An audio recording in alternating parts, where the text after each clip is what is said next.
Well, good morning.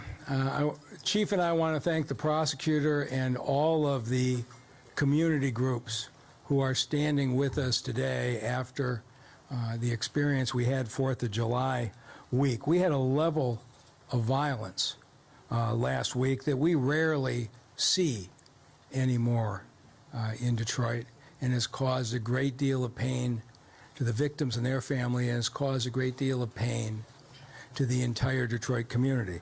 But what's especially troubling is that the violence was generated almost entirely by a growing form of illegal activity in this city, and that is the illegal block party. In the 3 days starting with July 4th, we had shootings at 6 separate illegal block parties, 3 homicides, and 24 other shooting victims, 27 victims at 6 illegal parties. And what makes this especially tragic is the progress that we've made. You've all reported the record reduction in violence in 2023. The first 6 months of 2024 through June, again, we've seen huge reduction in homicides and shootings and carjackings, largely through the efforts here. But in 1 week, in the first week of July, what we are seeing threatens to undo years of progress, and we are saying today that we're going to act to address it. And what we are seeing is a form of activity we haven't seen before. Chief White is going to take you through the details, but almost 40% of the shooting victims lived outside the city of Detroit. Hundreds of people showed up at these parties from a range of 50 miles away. We had people reported from northern Ohio at these events. This is not your neighbor's family's party got large. These are intentional, pre-planned events looking to attract people from miles away, people who are coming here carrying illegal weapons, planning to party into the wee hours of the evening, believing that the neighbors in the Detroit Police Department will not stop the lawless gatherings. We learned a lot in the last week, and we are going to take steps. Now, this isn't new. 3 years ago, you remember, we had a lot of issues with violence and fights in parks, particularly late into the evening. And the Detroit Police Department Chief White put in a park patrol, and as everybody in Detroit knows now, we will close down every park in the city at 10 in the evening. We have made the parks in the city a safe place to gather. In the last 2 years, we had seen streets shut down for drag racing and drifting, and it was the same kind of activity. People from all over the state of Michigan would show up. They would instantly shut down a street. These organizers were charging for the events, and the Detroit Police Department responded effectively again. And with the use of the helicopters and seizing the vehicles, the dragsters and the drifters learned that if they came to the city of Detroit, they were going back home without their high-performance vehicle. And this summer, you've seen the Detroit Police Department has dramatically curbed the drag racing and the drifting. We've now seen a new activity. We have individuals who have decided that they can organize pop-up parties in neighborhoods with no notice to the neighbors, with instant direct messaging, and people pouring in from miles around. You've got quiet neighborhoods where all of a sudden Uber cars are coming down the street dropping off teenagers they've never seen before, wanting to know where the party is. And we are going to adjust our strategies accordingly. And so we're going to make it clear right now that we realized the goal of this is not to chase the partygoers, but to go after the organizers. And it is a violation of city ordinance to engage in public disturbances, to engage in disorderly conducts. It is a 90-day jail sentence, and we are going to move forward that those who have organized these large illegal parties, we are going to arrest them, and we are going to prosecute the hosts and the property owners for the public disturbances. And I'm really pleased that Prosecutor Kim Worthy is here. And in some cases, these events may rise to the level of a state offense. And in any case where the prosecutor says, I can take that under state law, we will turn the case over to Wayne County. But in the rest of the cases, we are going to move immediately. I want to make sure we can distinguish between what's a legal party and what's an illegal party. Because in the city of Detroit, We enjoy summer in the neighborhoods. Backyard barbecues are a tradition in this city. And we want that tradition to continue.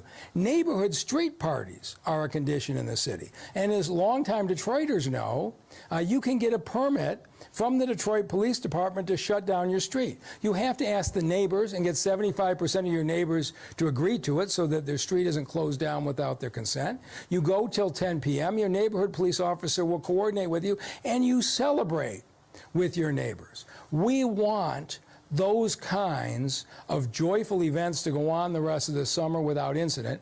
That is not what we are talking about here.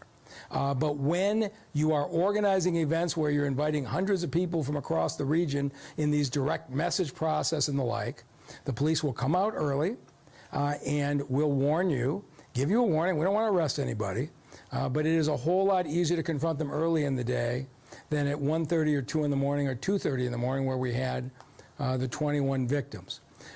We do need the help from the public. And I would say to members of the public, when you see these forming, call 911. You know the difference between your neighbor's family getting a little loud and a lot of strangers showing up on your street, parking on the grass and the sidewalk, blocking your driveway, underage kids out in front after curfew, loud noise in the neighborhood. You know the difference. Call 911. Call early. The police will be there, and to gather the information we need to prosecute the hosts and the property owners, it is much easier to gather at 9:30 at night when it's a small crowd than it is later on. If the public will help us in early warnings, and I know all the organizations have agreed here to help us in early warnings, we're going to take the action we need to head these off, because I want to be clear, we're not going to have neighbors becoming hostages in their own homes this summer. And that is what's happening when somebody looks up and sees cars pouring into the neighborhood, blocking their street, not being able to sleep from the noise, and just waiting for when the gunfire is going to erupt and wonder if they're at risk. There are organizers who don't believe that we can act quickly enough on this, but we are going to protect the safety of every neighborhood in this city. And over the last 72 hours, Chief White and the Detroit Police Department have put together a plan for a rapid deployment. They're going to go after these illegal block parties the same way they went after the illegal drag racing. And with that, I'll turn it over to the Chief to talk about how we are going to address it. Chief White. Good morning, everybody, and thank you, Mr. Mayor. And again, thank you, Madam Prosecutor, and everyone that's here today. This is clearly, by their presence, an illustration of just how important what is happening in our community is. As I go into what happened yesterday, early yesterday morning, I do want to say once again that, we're not talking about your typical barbecues. This is not, what we've all grown up with and that we look forward to in Detroit. I mean, Detroit's a beautiful town. In the summertime, everybody enjoys having these types of parties and barbecues. These are not the ones that we're talking about.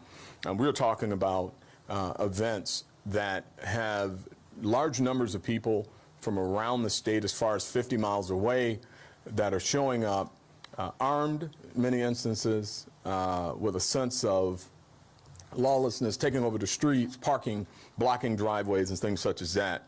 But to get into precisely what happened, early yesterday morning, 6 young men and 15 young women were shot, resulting in 2 fatalities. Our hearts and prayers go out to those victims and their families.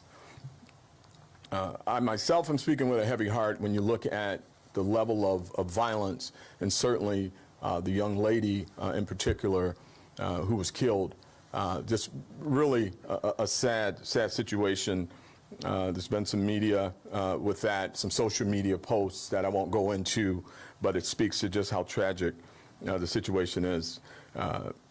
We have received over 500 911 calls for disturbances since May related to these public block party situations.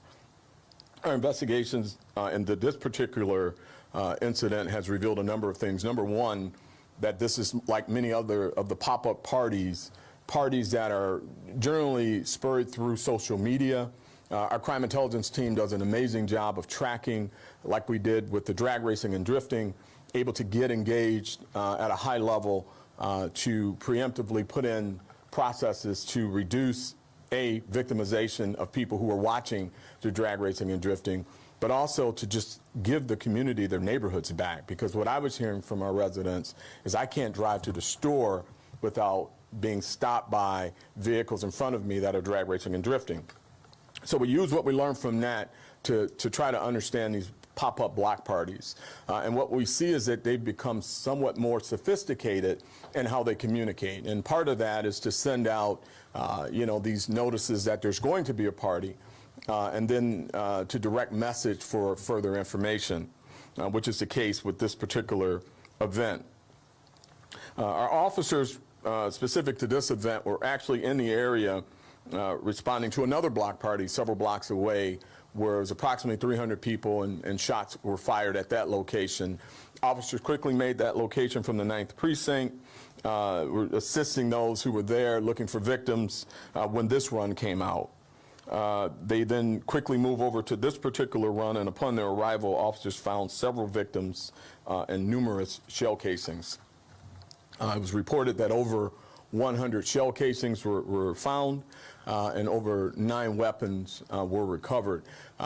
What we do know, without getting into too much detail in the investigation, as Madam Prosecutor has to chime in on this portion of it, so I can't get into specifics, is that multiple people fired shots, and that's as far as I can go into that portion of it. 9 weapons were recovered. One of those weapons had a Glock switch, and for those who don't know what that is, it essentially makes a handgun an automatic weapon. Again, these are people at a party, that much weaponry, folks bringing Glock switches. Obviously, the intent is not to have a good time and enjoy the summer. This tragedy does not represent our city.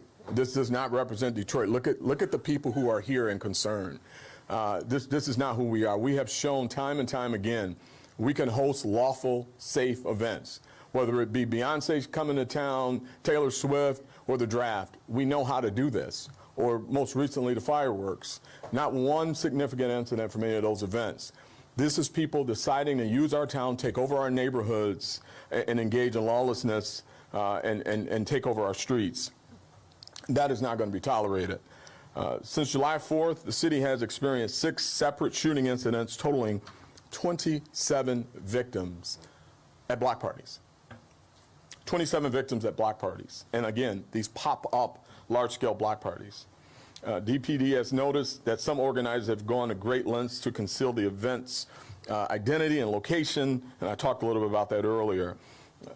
Many of the individuals attending these events are getting hurt. For example, in the 6 incidents that have taken place since July 4th, 11 of the 27 victims, let me say that again, 11 of the 27 victims did not even live in our town.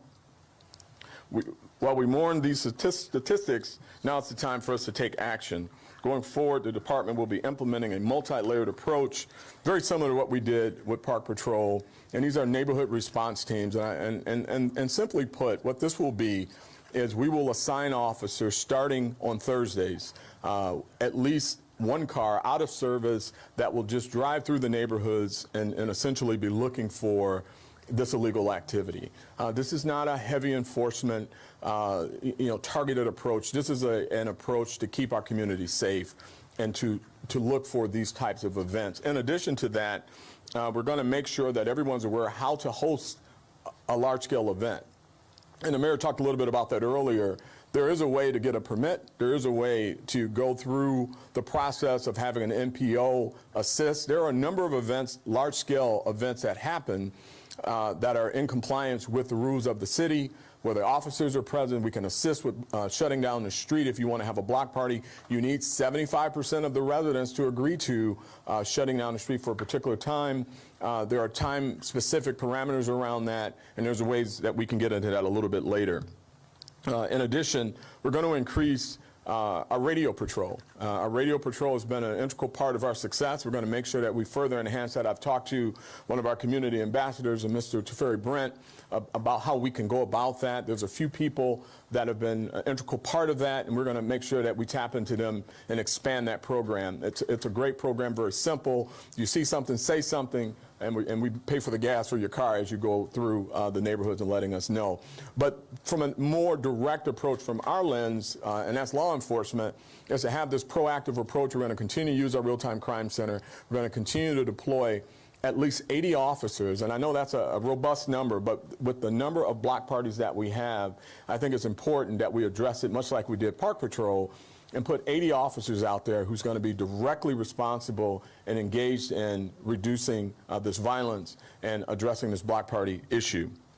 And we're going to continue to do that. We're going to be looking for disorderly conduct, illegal parking, any traffic interference that we have, and certainly for those who are participating in the parties and in the streets, you know, if they're carrying an illegal weapon, that will be addressed as well. Any disorderly conduct, anything that disrupts the neighborhood will be addressed. Also, in addition, we're going to be continually working with our CVI groups.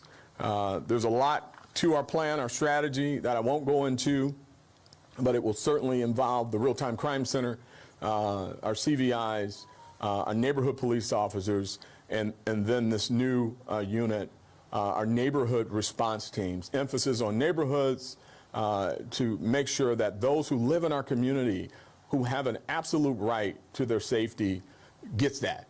We're not going to let people take over our town, engage in this lawlessness, and victimize our community. We're just not going to let it happen. I'm not going to tolerate it, and our officers are going to be highly engaged.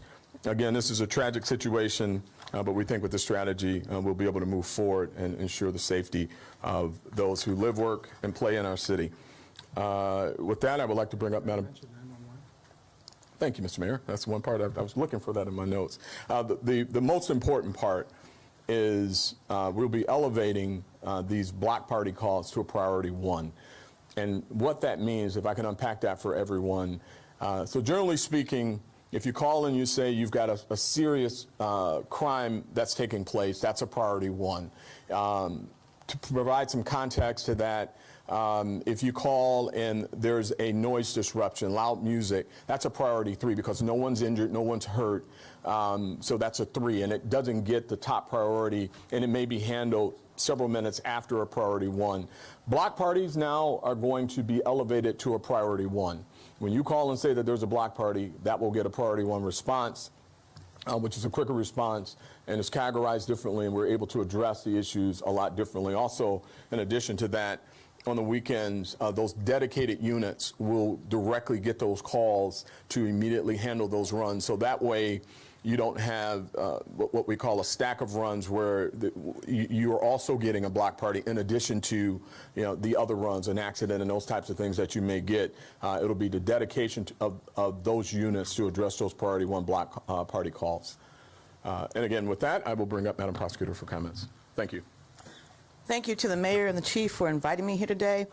I'm going to make this short. A lot of what I was going to say has been said. There's no reason for me to repeat it, but there are 2 things I want to focus on. One is I know a lot of you are here to hear the facts and circumstances, or the alleged facts and circumstances of what happened this past weekend. We're not going to talk about them. We're not going to answer those questions because the investigation continues. I want to just emphasize the fact that this is going to take time. This is a large party. There's a lot of evidence to be examined. There's a lot of investigation to be done. And so please don't expect anything, once I do get a warrant request from the police department, quickly. This is going to take time to sort through everything and do this right the first time. And those of you that know me know that I want to do things right the first time. The second thing is proactivity was one of my favorite words. We work directly in the prosecutor's office with people like Daryl Woods and Tafari and Zoe and others. I am willing, and we are all willing to listen to, that's why we're all here, any idea that someone has to make it better and to make this right. So again, we are all in when it comes to cases that the city wants to elevate to a state case. That's fine. We will do that. I have no problem with that. But I also just want to make clear that I'm all about collaboration and listening to the ideas of people that have to make this right. I appreciate everything that's been done in a short period of time by the police department and the mayor's office, and I look forward to implementing the plan, I think when it's due later this week on Friday. So I'm really excited to be here. I'm excited to work with everyone. I'm not excited to talk about the case yet. We will talk about it when we have the facts. We will have a press conference and let you know if there are charges, and even if there aren't charges to be levied. So again, we're going to be careful. We're going to do this right as far as the investigation is concerned, and we're also going to do this right in terms of proactivity and making sure that our city is safe for people to enjoy. Thank you.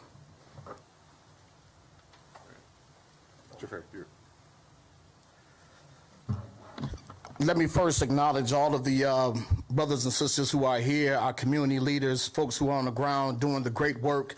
Although we've had 3 of these incidences, we would have had significantly more had not the brothers and sisters you see standing behind us and with us been involved in the community, engaging our younger brothers and sisters, talking to them, providing them with resources, and showing them a different way to resolve conflict. However, our responsibility here today, mine in particular, is to continue to engage us and challenge us to look at this from a high level. Until we address the root cause issues, we will continue to be here talking about prosecuting folk and locking people up. Everyone here is aligned on this one reality. You cannot arrest yourself out of this. We cannot prosecute and convict ourselves out of this. We cannot incarcerate ourselves out of this. Until we address substance abuse, until we address fatherlessness, until we address functional illiteracy, until we address mental health issues, until we address poverty, we will be back here over and over and over again. We have resources standing in this room right behind me that need to be in our schools. Madam Pugh, Dr. Pugh from the State Board of Education, I know we've been talking, but we got to get to work. We need the Peaceable School Initiative in every single school in southeastern Michigan.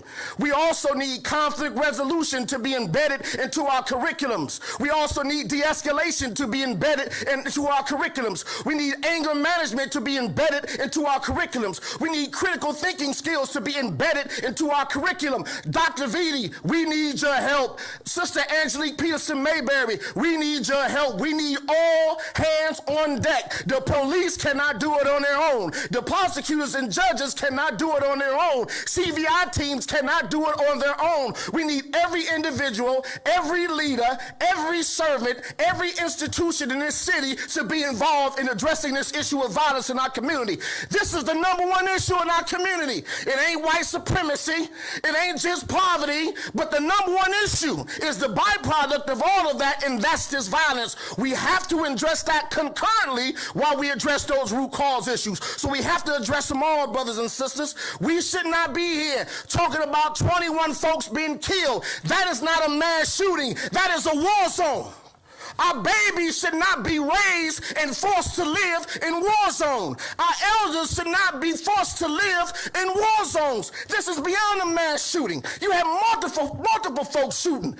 We have a responsibility, brothers especially. Your job, God created you not to be predators. God created you to be protectors in our community. How dare you sit back and watch sisters fighting each other, crawling all on the floor, and all you want to do is film it and not inject yourself into creating peace and safety for our sisters. How dare you? Brothers, you know good and well when you organized this party, cats was coming. You seen them coming with the gats in their pocket, with the extendo clips, because they carry around their guns like freaking credit cards.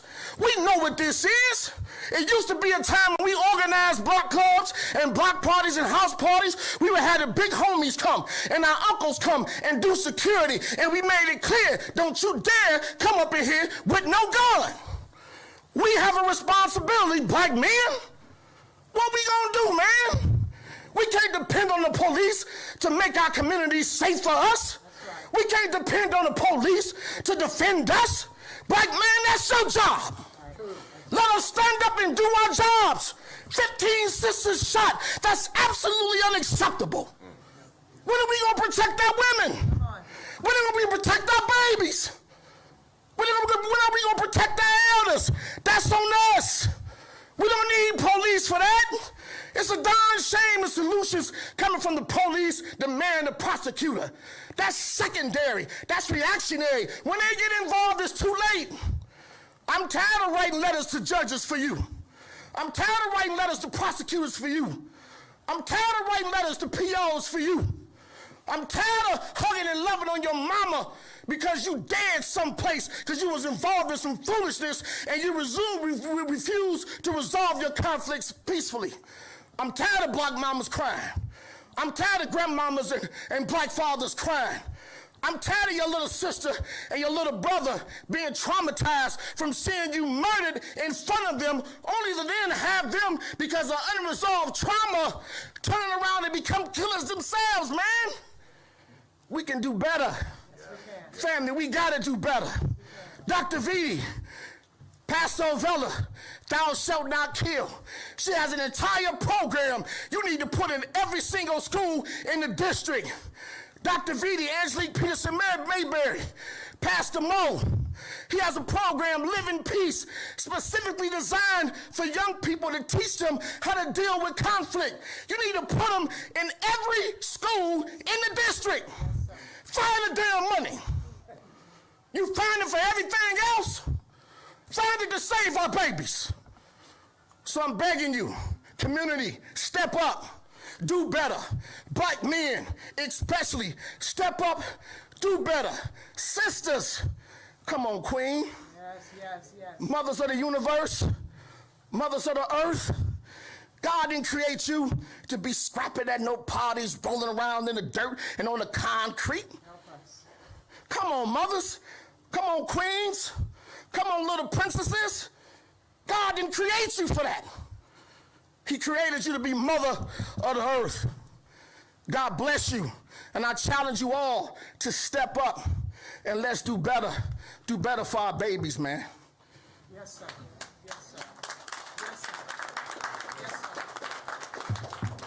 I could just say thank you to Teferi, and that's Teferi every day, not just here. That's every time I talk to Teferi. That's who he is. That's his heart. That's how he feels about this community and how we can do better. So thank you. At this time, I would like to bring up another one of our ambassadors from the community, Zoe. Can you come on up, sir?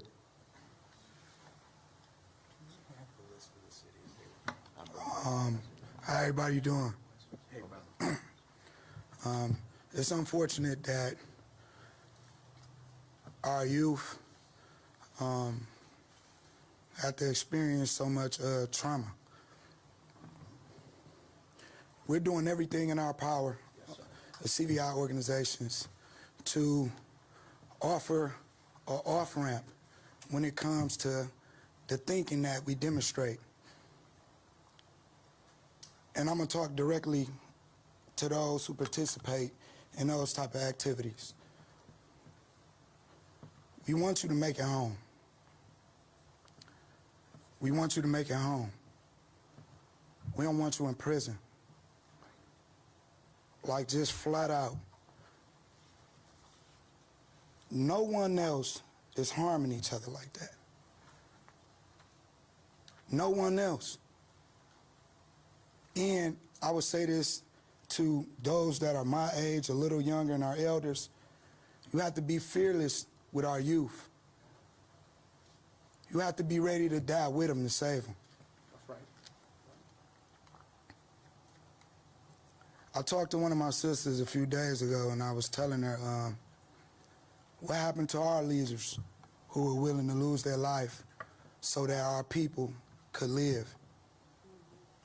We endure a lot. We endure a lot. And I understand, like, I don't, like, a lot of people like to say things. When stuff like that happen, and government and law enforcement start holding people accountable, that's because if you can't manage yourself, right. other people gonna manage you. That's right. They gonna manage you. We gotta learn how to manage ourselves. That's right. We just had a discussion, and Madam Prosecutor talked about proactive, being proactive.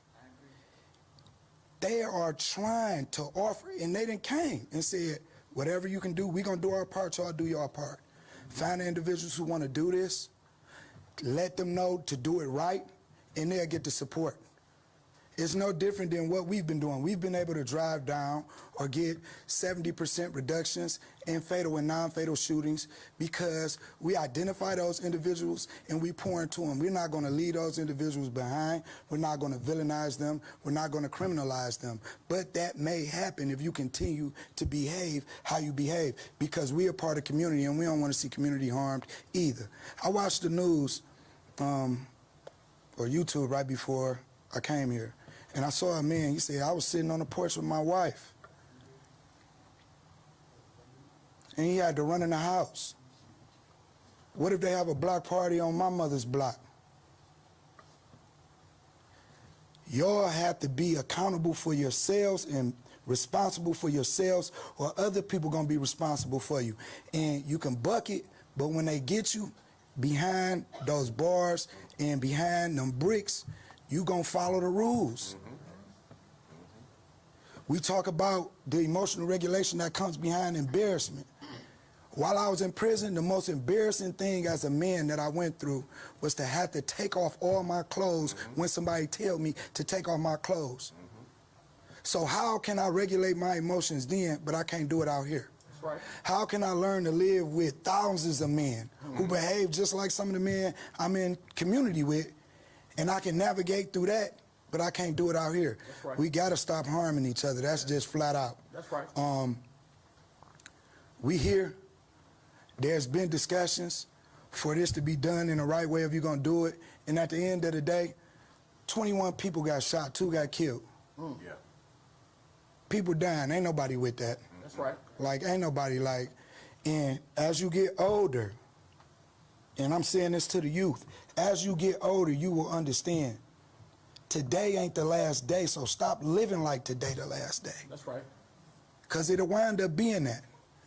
And not only will I say, like, when you talk about the neighbors letting people know when these type of events going on, you may need to stop going to these events because you might wind up being on Metro Detroit News just like the rest of them. We tired of doing balloon and visuals. We tired of people tired of that. That's how we even exist, community-based violence intervention, because we tired of that, and we'd have been through it. So I would say I would caution you when you're going out there, don't want to have so fun so much that you create misery. And I will also offer you an opportunity to scale up your creativity. If you have the ability to gather that many people, you have the ability to run a business. You have the ability to canvass and campaign. That's right. You have the ability to swing an election. You have the ability to start a movement. If you can organize, you're an organizer. Yeah. If you can organize that many people to enjoy themselves, you can organize that many people for change. That's right. That's right. Thank you, Zoe, for your amazing words. Again, another one of our CVI leaders and a leader in this community. At this time, Mr. Ray Winans will be coming up. He's another one of our CVI leaders. Sad day. Yeah. The city is not saying we don't want you to have fun. Right. Being shot at and people dying is not fun. That's right. And nobody is bigger than accountability. That's right. My message is to the parents. Know where your children are. You shouldn't be letting your 15, 16, 17-year-old babies go to no block parties. That's right. Especially at 2:30, 12 o'clock. I mean, like, if you're going to send your child to a block party, please attend it with them. Make sure that your child is safe. For the ones that want to do the block party, it's the right way to get it done. Right? It's the right way to get it done. The city wants us to have fun. They want us to enjoy ourselves. But we don't want to keep burying babies. That's right. Y'all done heard a lot of messages, right? But this is sad. We woke up sad, went to sleep sad. And again, I am going to say, nobody is bigger than accountability. You just heard 50 families. That's right. For every child that's born, there's 2 sides of a family. And I'm going to be intentional. That ain't what we do on the east side, man. It ain't what we do in the city of Detroit. But I'm going to speak for the east. We set plays, we don't get played. That was a play that got set for some out-of-towners to come and navigate and organize our community. And for 100 shots to get dropped on a block, Come on now. that's unacceptable. It's unacceptable. How y'all doing today? I want to first offer condolences to the families of all the victims that were involved. And then I want to talk directly to the inner city, the east side of Detroit, as far as those guys that call themselves big homies, big brothers. They say it takes a village to raise a child, so the time for that village is now. That's right.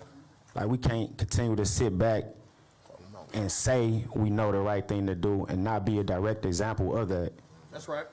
We got to get out here in the field with these babies Come on now. and show them that other things are possible. Show them how to shift that energy, because that energy is already in them. They just sending it the wrong way. That's right. So we need to begin to implement something to where we can direct that energy to go a whole opposite way and make them evolve and elevate into something that they already got inside of them. We just got to bring it out.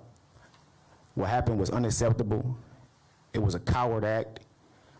And for the guys in the community that call themselves those big guys or whatever they want to be called, if we sit back and continue to not intervene, then we just as much as cowards as the guys who pulled those triggers.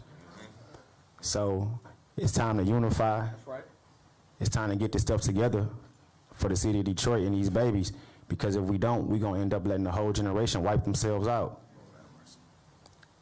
And I ain't for that, and I know the guys that I come with ain't for that. So today we taking a stand. We holding everybody accountable.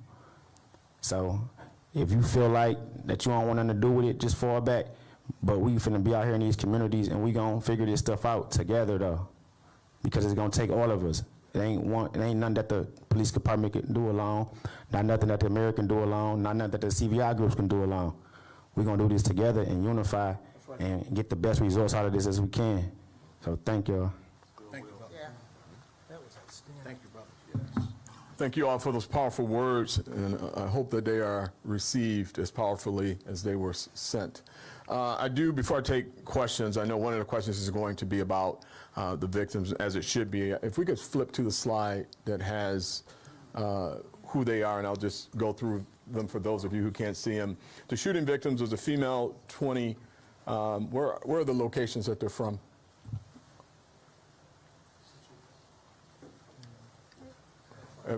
Okay, I wanted them next to them. But in any event, go back to the other slide. The deceased victim is 20. The deceased male obviously is 21. We have a 18-year-old temporary serious, 17-year-old temp serious. I don't know the condition of the 21-year-old. Another 20-year-old female victim, 22, 20, 17, 21, 20, 27, 17, 18, 19, 17, 16, 21, 25, 24, and 21. These are kids. These are young people and kids. We can go to the next slide, please. I had asked my team to align this so that you could see who was who, but 11 from Detroit, 1 from St. Clair Shores, 2 from East Point, 2 from Clinton Township. Taylor, Oak Park, Southville, and Warren are all represented there. This is not just a Detroit thing. These are folks that are coming into our community, taking over our streets, engaging in lawlessness. Now, we're not going to victim shame. Obviously, they didn't deserve that. No one does. Everyone deserves to have a safe summer, a safe event. But what we do know with these pop-ups is that there are people from all over the state that are coming in here and engaging in this high-risk behavior, and oftentimes is leading to shootings and situations like this. So with that, we'll take any questions. Can we get some order in it? Can you announce the order? So when you approach the podium, please state your name, where you work, and we're going to limit it to 2 questions because we sure have a lot of people who would like some answers. Hi, folks. Kim Craig, Channel 7. Chief, were there any 911 calls on this event? There were at least 3. 2 of the calls came in, my understanding is right at the point the officers were responding, and then we had some shot spotters come in, but there were 3 calls. Okay. So there was nothing in advance that could have allayed this or anything like that? We don't find any delay at this point. No, allayed, like could have stopped this. Oh, I'm sorry. No. But what we're looking into is all aspects. I mean, we're early in the investigation. As part of there's 2 tracks. There's obviously the criminal investigation track, and then there's the internal operations track, right? And we look at every case to make sure that there's nothing that we could have done better, and that part is ongoing right now. But we haven't found anything thus far that creates any concern for us. And then second question, would you still call, given that the how you described that, their DMs and how this is kind of put out there for the invites and all that. Would you call this a block party? Was it advertised as that, if you will? Or was it just a house party that got out of control? Yeah, and that's an important distinction. This one is a block party based on the preliminary information that we have as part of the investigation. It actually involved a number of houses. And again, it's early, and I'm not going to go much further than that, but we're getting more information as we speak. There are investigators that are looking at it, and this definitely is our definition of a block party. And it was just an illegal block party. It wasn't sanctioned or anything. It was not sanctioned. No permit was pulled. No streets were blocked off with the assistance of the police department. This is just folks that came in and took over that area. Okay, thank you much. Hey, George Hunter, Detroit News. 2 years ago in Greektown, you had people shot with cops standing 10 feet away. So one first question is how much, I mean, you got to put something in place, but how much of this is just out of your hands, you know? Well, it's not out of my hands. It's my responsibility. I was hired to assist in keeping the city safe, and I think the officers do an amazing job. I mean, you speak of Greektown. We had a problem that summer, and we came out with our plans and our strategy, and we deployed them, and they were executed very well, and you see the results of that statistically. We don't brag about that, despite what some may think. We look at a baseline number of if the crime is going down in a particular area by virtue of our work. We're never taking a victory lap. It's still way too much crime in our city. We had a problem in the parks, and we deployed our strategy in the parks, and it worked. I think people are adjusting to what we're doing, and I think, you know, we know what we had when we had folks that had an opportunity to have those unsanctioned events throughout the city and parks, and so we went in and we said, well, you know, let's put some parameters in place and some patrols, and that worked out well, and families are enjoying parks again. So this is a evolution of that. I mean, we know that our strategies change folks' strategies, and I'll leave that there. And so we're going to be much more comprehensive and strategic in how we go about this. But again, we're not going to victimize our community. I don't want to stop somebody from having a barbecue in their yard. I don't want to stop a large open house for a graduation. This is not what we're talking about. We're talking about these types of events at 2 in the morning, 200 and 300 people in the middle of the street, at least 9 of them carrying guns and 1 with a Glock switch. That's our target audience. Second question, thank you.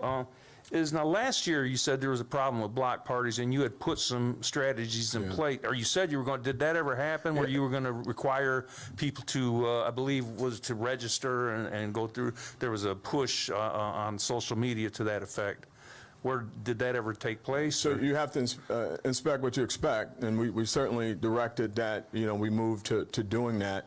It wasn't as much of a problem last year as it is this year. When we looked at that, there was really no teeth to that process to make sure people did in fact register to block parties. Now you're going to have people assigned out of the Real-Time Crime Center to ensure and do that inspection so that our expectations are met that it's occurring. And if it doesn't happen, then there's going to be accountability on both ends. Accountability from my shop to the person whose responsibility it is to ensure it's happening, and then accountability on the part of the community to advise them early, not during the party, but early enough that you have not met your responsibility to host an event this size.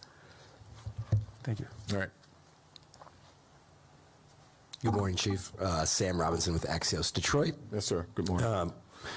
You mentioned you're going to reclassify the calls, 911 calls, to priority 1. What were they classified previously? Some were 3, some were 2, some elevated to 1, depending on the nature of the call, if someone said they saw weapons and that type of thing. But we're now going to take a blanket approach to block parties, and they're going to register as a 1.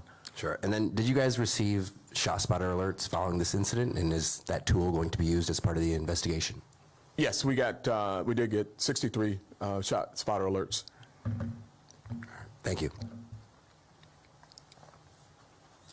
Good morning, Malachi Barrett from Bridge, Detroit. I'm wondering if this occurred within a CVI zone and what kinds of services or supports the city might offer for families that have been impacted. I understand there's some vigils being scheduled and things like that, but anything from the city that could be offered to families? Yeah, I'll have to get you the zone. Ask that question. DC Sloan, do you know off the top of your head? Wayne Metro. Okay. And as far as support, our Chief Neighborhood Liaison, Office of Workplace and Community Resiliency, will be reaching out to families as needed.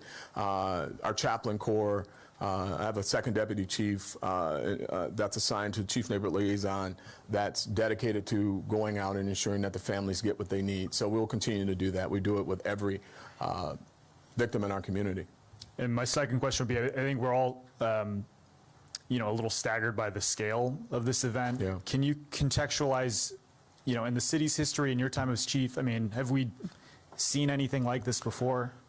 Yeah, I mean, as my time as chief, no. I haven't done the historical research, but just off the cuff, you know, I'm going to say I don't think so. The numbers are staggering, but, you know, you have to, you know, put in context precisely what happened.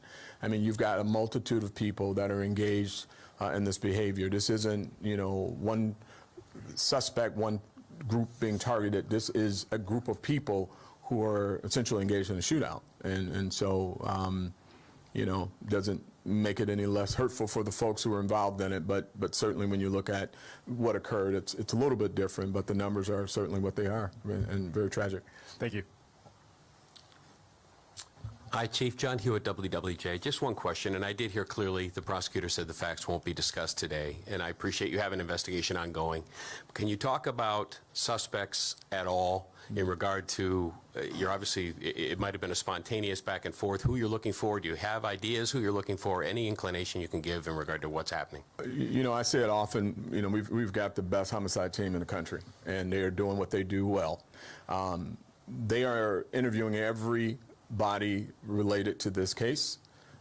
They're using that to gather evidence and decide who's going to be elevated to suspect, and that process is ongoing.